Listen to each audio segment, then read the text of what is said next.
and welcome to This Week in East Brunswick, the town's own news and information program.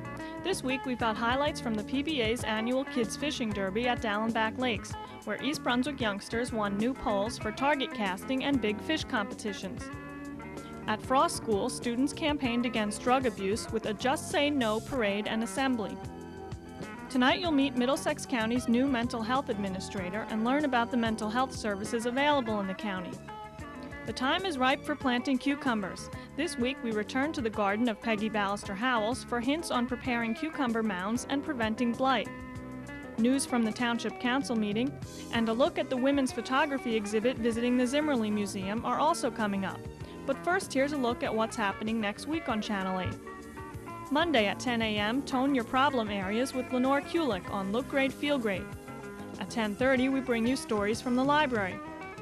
Tuesday night at 7, the City of Beverly Hills presents In Print. At 7:30, Sports Talk is a must-see for high school students who'd like to play college sports. Wednesday at 7:30 on For Art's Sake, author Ernie Albrecht talks about the circus and his book, A Ringling by Any Other Name. At 8 p.m., the New Jersey Teen Arts Festival is featured on The Arts, a production of Piscataway Community Television. This Week in East Brunswick returns Thursday at 7 and 8. At 7:30, E.B. People with Sandra Landman takes a look at the East Brunswick Folk Music Club. Check the Channel 8 program guide for recasts of the week's shows. The library will be closed on Sunday the 28th and Memorial Day, May 29th. Little fishing enthusiasts at the Fishing Derby sponsored by the Policemen's Benevolent Association enjoyed warm, sunny weather Saturday and a freshly stocked lake at the community beach. Children had 2 hours to compete for the largest catch in their age groups, and there was a contest for casting lines at a target. Officer Ken Wallace gave us a brief overview of the event. Good morning, I'm Officer Ken Wallace, the East Brunswick Police Department. We're here at Dallenbach for the 4th annual East Brunswick P.B.A. Children's Fishing Derby. Behind me are approximately 162 township children fishing for 771 trout that were stocked yesterday afternoon in the lake. The trout range in size from 10 inches to 22 inches, and rods and reels will be given away to the largest fish caught by each child in each age group. The largest catch of the day over all the age groups was the 19-inch brown trout caught by 9-year-old Michael Spedalieri. He received a complimentary t-shirt and brought home the new fishing pole of his choice. 2 young teenagers tied for first in their group. 14-year-olds Thomas Antal and Adam Sloninko each reeled in a 13.5-inch rainbow trout.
My name is Jeffrey Wexler. I'm the Assistant Director of the Jane Voorhees Zimmerli Art Museum at Rutgers University.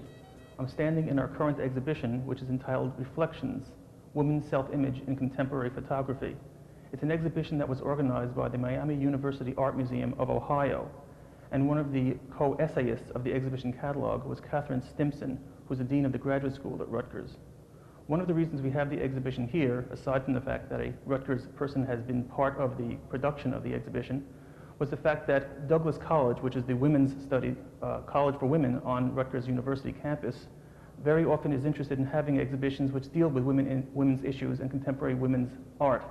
So this exhibition, which deals with 6 women photographers and their view of the contemporary woman, the contemporary world, and the way that women see themselves in the contemporary world, fits in with this artistic tradition that we have at the University Museum.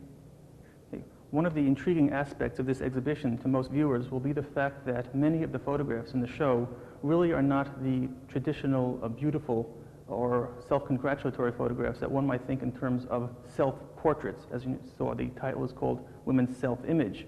Although the artists show themselves and other women in the exhibition, they are not doing it in necessarily a traditionally flattering or sometimes socially acceptable manner.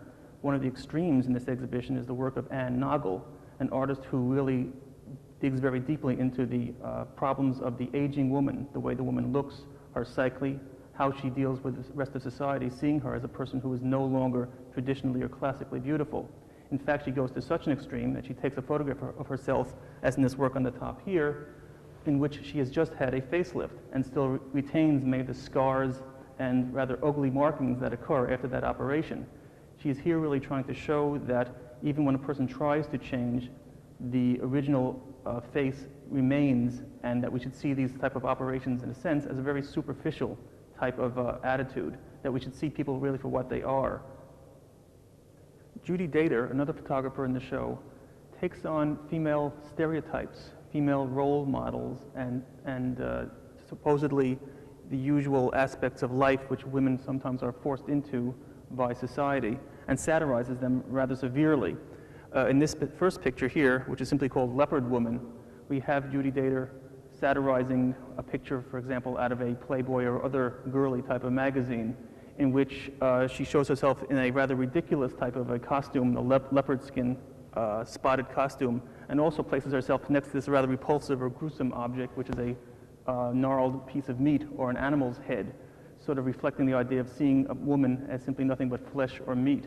It's important also to notice in these satires that in all the 3 photographs that we'll be seeing by Judy Dater, she sets herself really on a stage, being shown by the pulled curtains and the very garishly colored background, in which she's saying these are truly artificial situations. These are not situations where women should really find themselves in unless they've been forced into them. The middle picture we have here on the wall is entitled Scream, very obviously, and possibly shows something with the idea of the rather frazzled or almost psychotic housewife left at home during the day, left with her own ideas and starting to go almost crazy in the interim. By putting her head in a cage, one thinks of the idea only of bird in a gilded cage, that old song in which a person is really trapped by their own social standing, the fact that you cannot get out of this rather pampered lifestyle.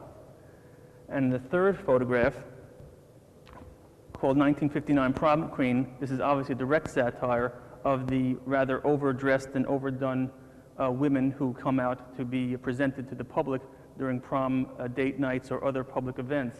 And again, she makes herself look very purposely ridiculous in an extremely bright pink outfit, wearing very unusual flowers in her hair, and also, very importantly, having a rather bemused and almost disgusted look about the whole situation, showing that she, as the photographer who was posing for these photographs, really does not care very much for these stereotypes.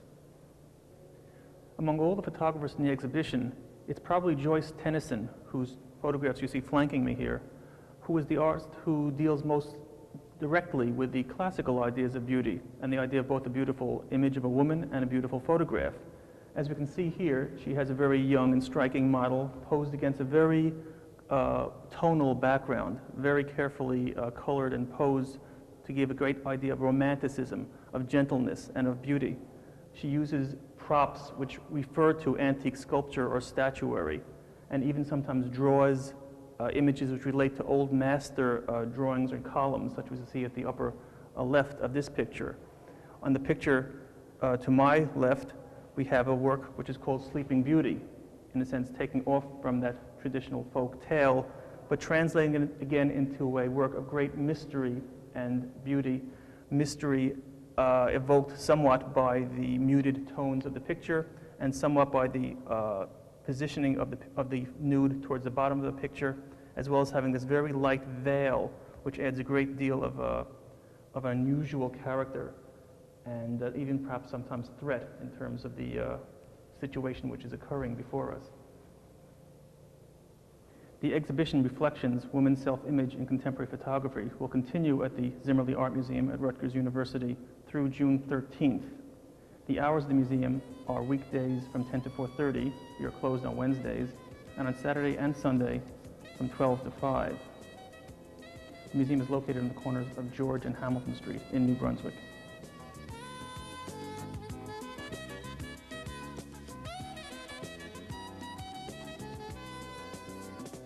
Hi, I'm Peggy Howells for This Week in East Brunswick, and we're here in my backyard, and today we're going to plant some cucumbers.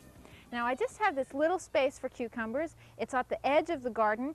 They can grow over into the driveway, which saves space, but unfortunately the heat won't be very good for the cucumbers. So if they should start to grow over, I'll probably put some mulch around so they won't come in direct contact with the hot blacktop. But we've already worked this bed up pretty well. Needs a little fine tuning yet. We've added some lime and fertilizer and some organic matter from the compost pile. And we have enough room in here for 2 hills of cucumbers. Now hills, oh, here's a fine little worm. We don't want to hurt him. Hills are a circle about 9 inches, raised up only a little bit.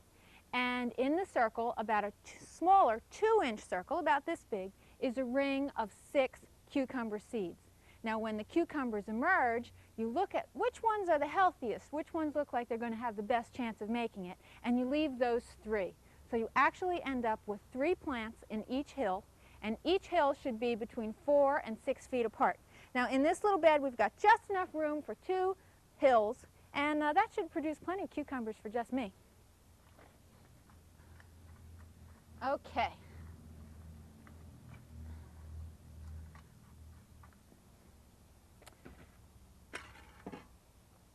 Now work this up. We'll make the little hill over here.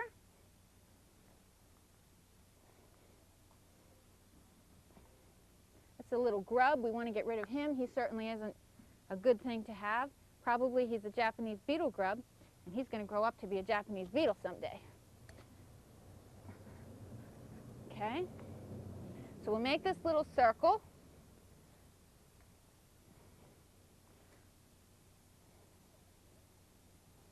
I'd say that's about 9 inches is generally what's recommended. Give it a nice flat top. Here's another one of those Japanese beetle grubs. Get rid of him too. Okay, and down here on this end, we'll make a second hill. Now remember, it's always important to rotate your crops. Last year, I think that I had tomatoes growing in this bed, and tomatoes are in no way related to cucumbers, and it's very important to do that for disease and insect control. If you plant the same crop in the same bed year after year, then you're more likely to have an increased incidence of disease and insects because they build up in the soil. Okay, I would say they're a little close together. I'd rather see them have more room, but we're working in a small area, and I'm sure that they'll do just fine here. Okay, now we have our seeds. This is the seed pack. This is a hybrid cucumber, and it's called Early Sure Crop, and it has a nice, about a 9-inch fruit, and generally considered a good slicing cucumber. Maybe not so good for pickles, but great for slicing, and that's the way I like to eat them. All right, always make sure you read the directions on the back of the pack before you toss it or before you do any planting.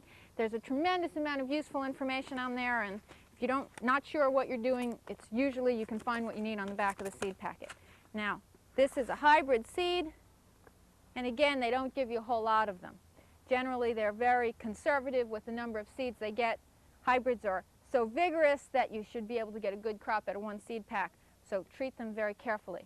Okay, now the directions say you want to make a circle about 2 inches in diameter, and you want to put 6 seeds in here. Rule of thumb is plant the seed twice as deep as the seed is wide, so generally we'd say between 1/4 and 1/2 inch here. There's 1, 2, 3, 4, 5, 6. We'll do the same thing with this hill.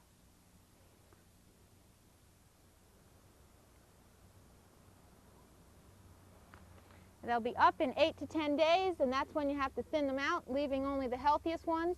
Make sure that once they come up, you keep an eye out to protect against the cucumber beetle. It's the cucumber beetle that carries the disease, cucumber wilt, and once the beetles have the opportunity of injecting the disease in the plant, you don't stand a chance. So you've got to control the disease by controlling the beetle. And generally you can do that with applying a rotenone or 7 insecticide on the plant up until the time it sets fruit, or actually opens the flowers and is about to set fruit. You wouldn't want to put any pesticide on it at that point. Okay, so we cover them up.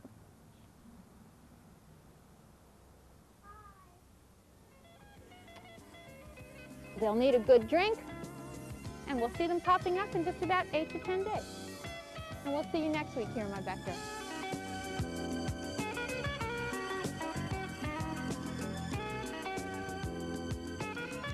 I'm Doug Halverson, Director of Consultation and Education for the Middlesex County Mental Health Clinic in Old Bridge, and this is This Week in East Brunswick. May is National Mental Health Month. With me today is Tina McCormick, Mental Health Administrator for Middlesex County. Tina, thank you for being here. Tina, what can you say about mental health services, the system that applies to East Brunswick residents? Okay.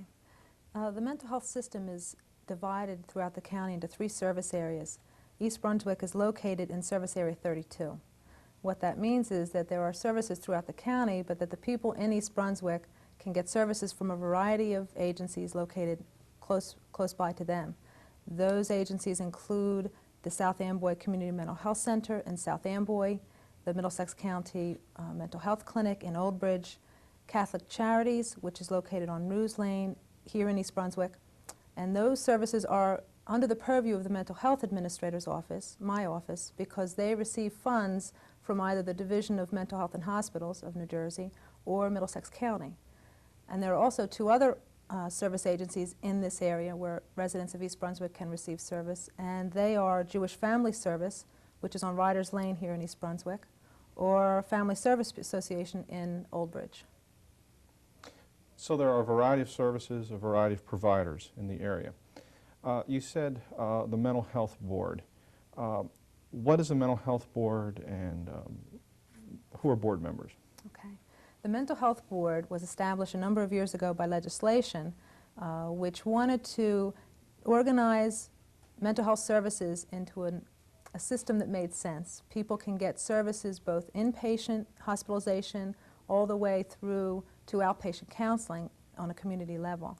And in order to try to fund those and organize those agencies in a way that avoided duplication and made services accessible to people, the Mental Health Board was set up to be a community level, an advocacy group, funding review group, and Middlesex County has a board that meets monthly, a mental health board.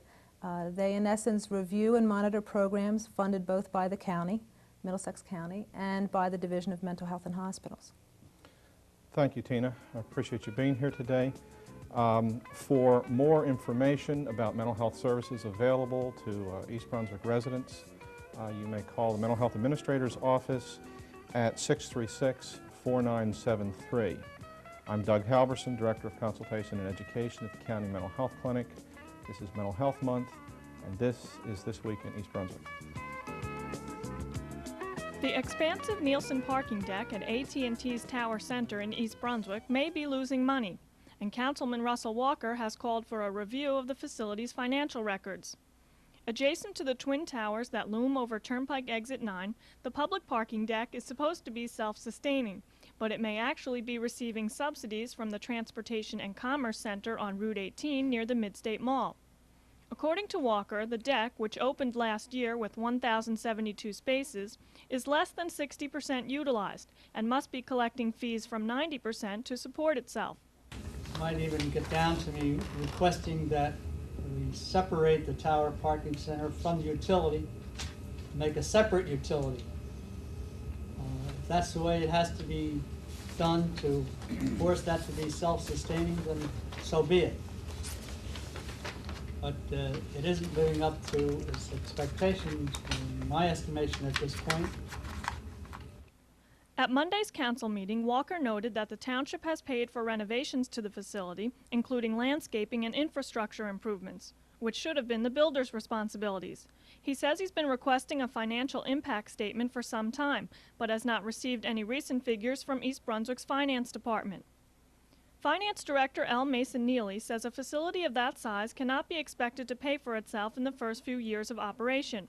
He disputes Councilman Walker's suggestion for a rate increase for out-of-town commuters who park in the deck.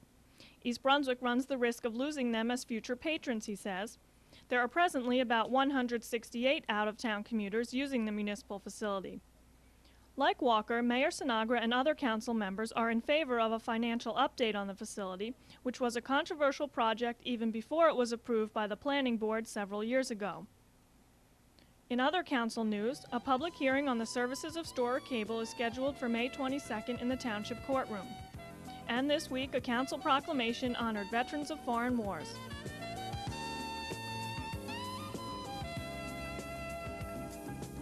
May is National Hearing Preservation Month. I'm Dr. Charles Heistein, and I'm a practicing ear, nose, and throat physician in East Brunswick. I'm also the chairperson of the Hearing and Vision Preservation Division of the Middlesex County Medical Society. The Medical Society would like to present some facts that will help in your hearing in honor of Hearing Preservation Month. Today's topic will be you and your earwax. Earwax is one of the most common reasons that adults visit the physician. However, most people don't understand very much about earwax. Earwax is produced by the body to protect the external ear canal. It acts as a lubricant and will prevent dry, itching, and peeling inside the ear. However, some people develop too much wax and often will get their hearing plugged. This is usually predetermined by genetics, and in fact, if you have wax, it's just one more thing you can blame on your parents. Now, what do you do about wax? Well, the first thing that you don't do is use Q-tips. The old adage that I'm sure your mothers all told you, that never stick anything in your ear except for your elbow, is a true adage. If you're double jointed, you're out of luck. Now, how do we recommend that you clean your ears? We feel that the easiest way is usually to buy a commercial ear cleaning kit. One of them is Debrox, the other one is Murine. There's several others on the counters. These can be bought easily and are self-explanatory. Basically, they consist of two products. One is a product which melts the wax in the ear, and the other product is a small syringe which flushes the ear out. This can be repeated a few times at home, and if no result or the ear blocks up or you develop pain, you should seek your physician. Now, what about people with predisposing ear problems? Any person who has a previous history of ear surgery, a perforated eardrum, or has pain or drainage from the ear should not attempt to irrigate the ear. This is simply for hard wax. Soft wax that may have a bad odor may be the precursor or the beginning of an ear infection. Now, let's say you've used these products and your ears are still blocked. A quick visit to the ear, nose, and throat doctor can result in a clean ear. Mechanical cleaning can occur with either a little vacuum cleaner, a small little spoon that doesn't look like a spoon, but we call it a spoon, that removes the earwax, or ear irrigation. Often microscopic control makes it much more comfortable for the patient. In the future, remember, keep everything out of your ear except for your elbow. This is Dr. Charles Heistein for Health Facts. Hi, I'm David Juniors from Teen Talks Titles, and I'd like to talk to you about a new book now available in the YA section of our library. Those Summer Girls I Never Met by Richard Peck is about a teenager who is forced to spend his summer on a cruise with his grandmother, who he has never met. Although at first Drew and his sister are skeptical about going on the cruise, when they get there, they learn a lot about themselves and their grandmother. I thought this book was very meaningful and exciting. Mr. Peck is a wonderful author, and I would highly recommend all of you coming out to our public library and picking up a copy of this book. Hi, my name is Ben Sussin, and I'd like to tell you about a great new book by Gillian Rubenstein called Space Demons. To the otherwise boring life of Andrew was added a perplexing new game called Space Demons. This prototype computer game hurls the players into the game itself, and with seemingly unlimited intelligence reflects the problems the players have at home. Andrew can't win on his own, now that the peril is real. So he forces Ben, Mario, and Elaine, a new girl in town, to help him. Even more scary than the game itself is how far into themselves they will have to go to survive. This book really moved me and surprised me to the extent that I nearly fell off my bed gasping. Gillian Rubenstein is now in Australia writing a sequel to Space Demons. This may make for some interesting reading. If you think you'll like it, you'll find this book in the young adult section of the public library. Hi, I'm Amy Fisher, the information officer for the school system. Today I'm at Frost School, where they're having a special Just Say No to Drugs parade and an assembly program preceding the parade. They were planning to parade all around the field, but since the weather is sort of bad, they're just going to parade around the school. First, they're going to have some guest speakers, including Dr. John Kopko, our new superintendent. And now we'll watch the program. Hello, Dr. Burnett, visitors, teachers, and my fellow students. My name is Lindsay Rich, one of the Student Council presidents. I'm here today to tell you the importance of saying no to drugs. My advice is if anyone ever offers you drugs, just say no. I know I would do the same. Thank you. My name is Scott Grossman, one of the Student Council presidents, and I'm here to talk about drugs. I think drugs are the most dangerous thing you could do in your whole life. If someone offered me drugs, I would say no. I advise little kids in all the USA to just say no. Thank you. What you're doing is the people who sell drugs aren't making money off it. And by saying no, you're putting them out of business. So 10 years from now, if students in other schools like yourself all refuse to take drugs, well, in 10, 15 years, there won't be any money to be made on it. You won't have people selling it anymore. And that's the only way we're going to win it. We'll lock them up, as many as we can, but you're going to have to help put them out of business for us. And on behalf of the police department, I'd like to thank you for inviting me here today, and good luck to you. I know, speaking for myself, I'm very, very proud of the Frost School students and what you're doing today. Even though you are an elementary school, you've made a decision, and the decision you've made is to say no to drugs. You've learned how important that decision is for both you and also your families. So I congratulate you. I congratulate your teachers. I congratulate your principal, Dr. Burnett, for the excellent work you've done. And I'd also like to express my appreciation to the Frost School Student Council and also to the PTA, who are the sponsors of this program. As I'm sure you know, it takes a great deal of time and effort to organize an event like this. And I thank everyone who works so hard to make it all possible. So when someone says to you something regarding drugs, what are we all going to say to them? No! Terrific. Have a good rest of your day.